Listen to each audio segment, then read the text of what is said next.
하나님의 능력으로 하나님의 영광을 위하여 라는 제목으로 말씀을 나누도록 하겠습니다.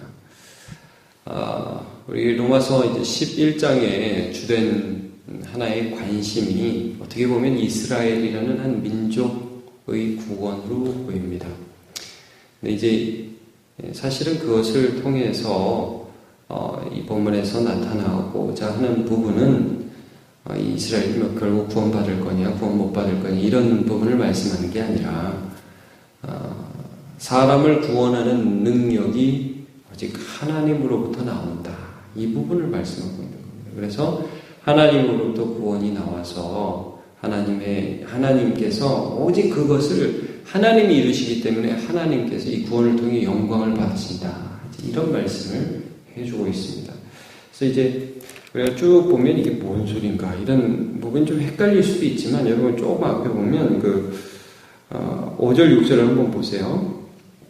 11장 5절 6절 보시면 그런즉 이와 같이 지금도 은혜로 택하심을 따라 남은 자가 있느니라.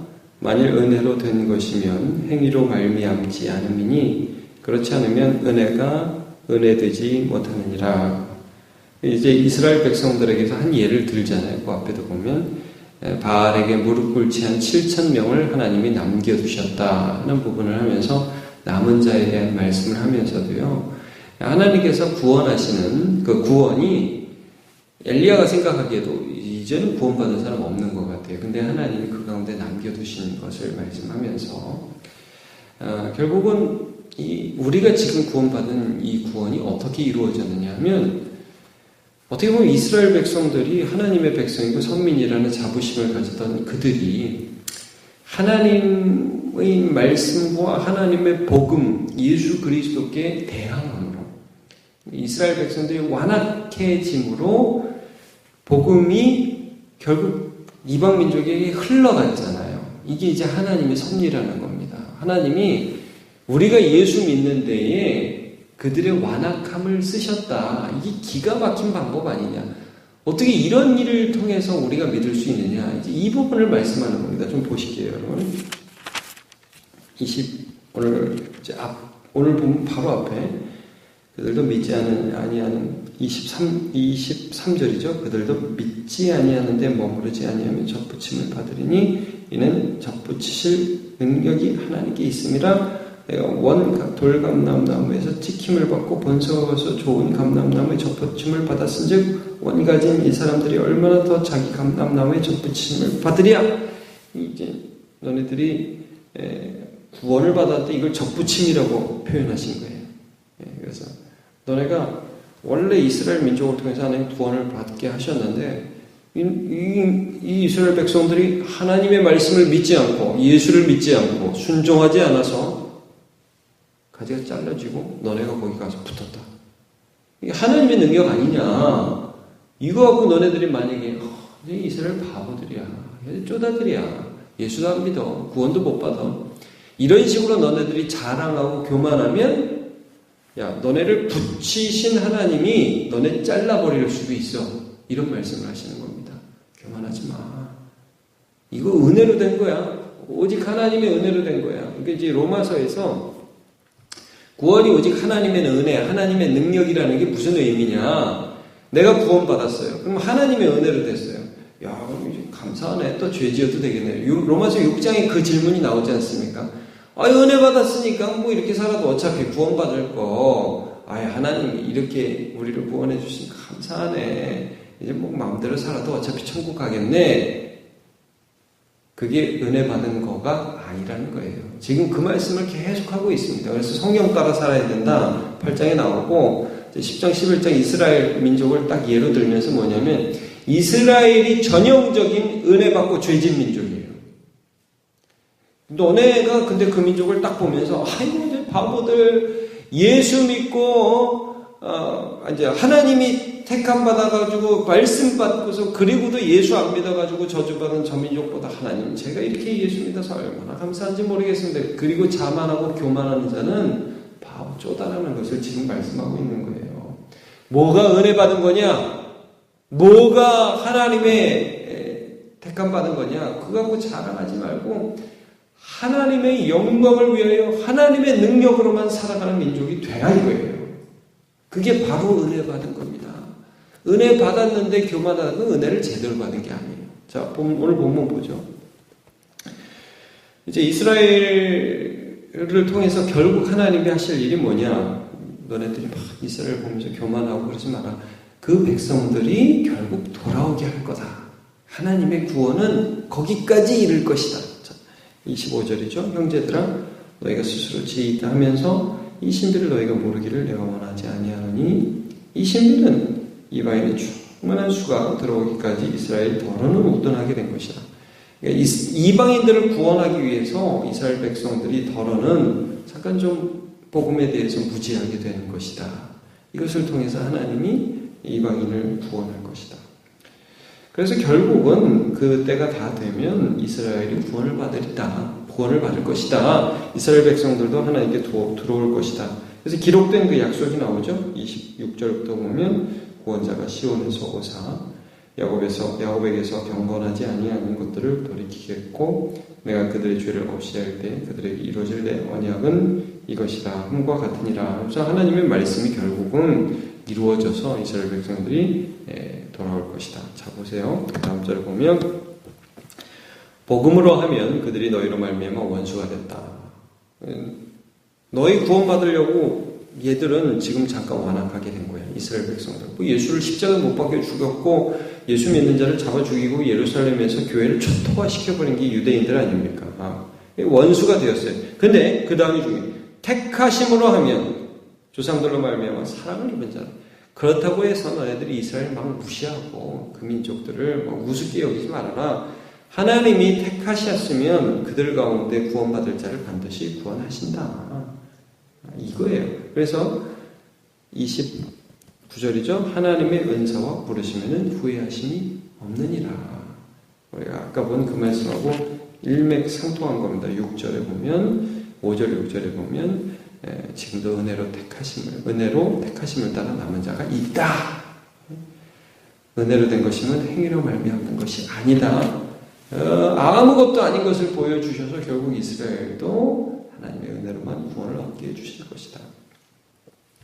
너네와 똑같다. 30절. 너희가 전에는 하나님께 순종하지 아니하더니 이스라엘이 순종하지 아니함으로 이제 긍휼을 입었다. 은혜를 입었다. 공짜로 된 거다. 너네 행위로 된 게 아니다. 너네가 뭐 착한 일을 해서 구원받은 거 아니다. 너네가 좀 쓸만해가지고 하나님이 너네를 불러준 것이 아니라 오직 하나님의 은혜로 구원을 받았다. 정신 똑바로 차려라. 니들이 구원받았다고 잘난 척하지 말아라. 지금 이 말씀을 해주고 있는 것입니다. 31절. 이와 같이 이 사람들이 순종하지 아니하니 이는 너에게 베푸시는 긍휼로 이제 그들도 긍휼을 얻게 하려 하심이라. 이제 지금은 순종하지 않지만 하나님께서 이 선민사상으로 똘똘 뭉쳐있고 자기 의로 하나님의 의를 복종하지 않고 내 의를 세우려던 이들을 멸망 가운데로 막 집어넣으신 것은 결국 이 구원이라는 게 내 공로 아니구나. 오직 하나님의 공로, 예수 공로구나 하는 것을 알게 하려 하십니다. 하나님이 그들도 은혜로 구원하실 것이다. 이런 말씀을 해주고 계십니다. 그래서 32절 하나님 모든 사람을 순종하지 아니하는 가운데 가두어 두신 모든 사람의 긍휼을 베풀려 하심이로다. 결국 하나님께서는 이들이 불순종하는 그 과정을 거쳐서 긍휼을 베푸시고 구원받지 못할 정말 합당하지 않은 그들의 모습을 지나가서 결국 구원을 베풀어 주시는 놀라운 계획을 갖고 계시다. 그래서 놀랍다. 신기하다. 어떻게 이렇게 할 수 있냐? 내 생각과 내 논리와 내 추측을 벗어나고 뛰어넘는 게 하나님의 지혜다. 우리의 아픔도 사용하시고 우리의 연약함도 사용하시고 우리의 부족함까지 사용해서 나는 아무것도 아니구나. 오직 예수 공로로 구원 얻는구나. 감사하고 자만하지 않고 교만하지 않고 하나님 의지하게 하는 거예요. 그래서 하나님의 능력으로 되는 줄 알고 하나님의 영광을 돌리는 인생을 살게 된다. 이거죠. 33절 아주 유명한 말씀이죠. 깊도다. 하나님의 지혜와 지식의 풍성함이요. 어떻게 이런 방법으로 나를 구원하시죠, 하나님? 어떻게 이런 식으로 저를 하나님 앞에 나오게 하시죠? 그의 판단은 헤아리지 못할 것이며 그의 길은 찾지 못할 것이로다. 하나님이 어떻게 우리를 구원하실지 그 방법과 그 통로가 우리의 예상을, 우리의 상상을 뛰어넘는다는 것입니다. 누가 주의 마음을 알았느냐? 누가 그의 모사가 되었느냐? 하나님 이렇게 하시면 돼요. 하나님 저렇게 하시면 돼요. 이렇게 말할 수 있는 사람 누구냐? 하나님보다 지혜로운 사람이 누가 있느냐? 이스라엘 백성들이 하나님 저 잘했어요. 이렇게 얘기하다 그 사람들이 망했다 이거예요. 누가 주께 먼저 드려서 갚으심을 받겠느냐? 그러니까 구원이요. 하나님 앞에 하나님 제가 요거 했으니까 하나님 요거 주세요. 저는 하나님 앞에 한 게 참 많아요. 하나님 이 정도면 잘했지요. 그래서 하나님 야 너 괜찮다 해서 내가 드려서 갚으심을 받는 은혜를 받은 사람은 없다입니다. 그렇게 해서 은혜 받은 사람은 없어요. 나는 죄를 지었지만 그는 은혜를 베푸신 겁니다. 나는 하나님을 배반했지만 하나님은 나를 사랑하신 겁니다. 뭘 드려서 갚으심을 받은 게 아니에요. 합당하지 않은 자에게 하나님이 은혜를 주신 것입니다.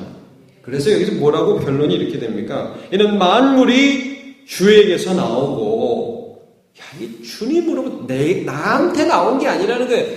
주님으로부터 나와서 주로 말미암고, 그러니까 시작도 이 주로부터 나왔다는 건 스타트잖아요. 주로 말미암는다는 게 through. 그래서 과정 속에서도 주님이 붙들어 주시고, 그 다음에 결국은 주님께로 돌아갑니다. 그 종착지가 하나님이다.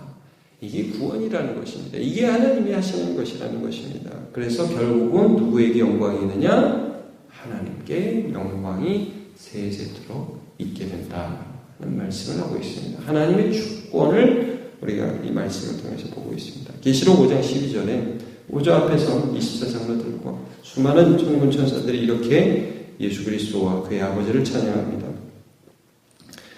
큰 음성으로 이르되 죽임을 당하신 어린 양은 능력과 부와 지혜와 힘과 존귀와 영광과 찬송을 받으시기에 합당하도다 하더라. 말씀을 하고 있습니다.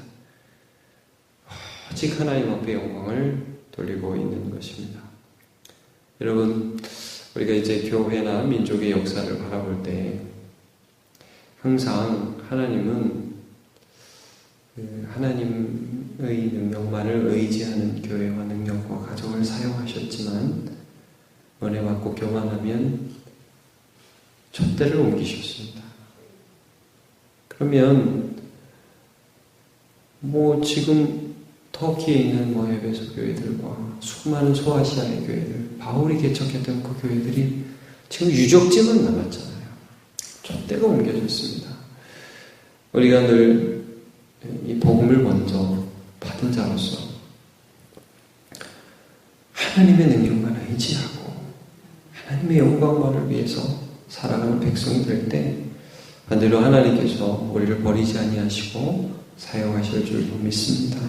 교만치 않고 겸손하고 오직 하나님의 능력으로 하나님의 영광을 위하여 살아가는 주의 백성으로 오늘 하루를 걸어가시기를 축복합니다. 기도하겠습니다. 하나님, 오늘 이 말씀을 통하여 바울 사도는 이스라엘을 보면서 이방인들이 자만하지 말라고 경고하고 있습니다. 그들 역시 하나님의 은혜를 부정하고 자기의 의를 세우려고 하다가 멸망당하였고,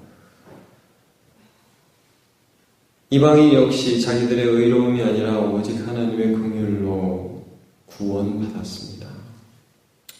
하나님 그것을 알고 하나님의 능력과 하나님의 은혜를 인정하는 자, 하나님께 영광 돌리려고 몸부림치는 자, 내가 아무것도 아님을 아는 자들을 통해서 하나님은 하나님의 역사를 이루어 가십니다. 오늘도 우리가 교만치 않으며 겸손하며 우리에게 베풀어 주신 그 하나님의 은혜를 바라보며 만물이 주로 말미암고 주로부터 나서 주에게로 돌아가는 이 사실을 기억하며 주님께 영광 돌리며 살아가는 인생 될 수 있도록 붙들어 주시옵소서. 감사드리고 예수님의 이름으로 기도하옵나이다. 아멘.